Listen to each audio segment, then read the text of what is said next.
Do you want to learn how to change language on BlueSky Social app? In this video, I'm going to help solve that problem. First, head over to the BlueSky app website. On here, click on Settings, and on the right, go to Languages.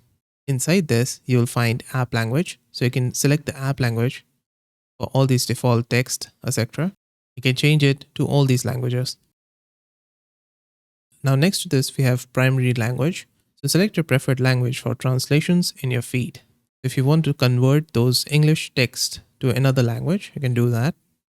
For example, I select Japanese here. Now they don't have an inbuilt translation system for the feeds. So you cannot just translate this on the app. But if you want to translate this, then there will be 3 dots on each of these. Click on it and click on Translate. And it's going to take you over to the Google Translate option. And over here is going to paste in the text and also the translation on the right. And the third one is content languages. So select what languages you want your subscribed feeds to include. Currently it's selected as English. So I can click on this and it's going to give us a pop-up with all the languages available. So you can select any of them that you want to see on your feed.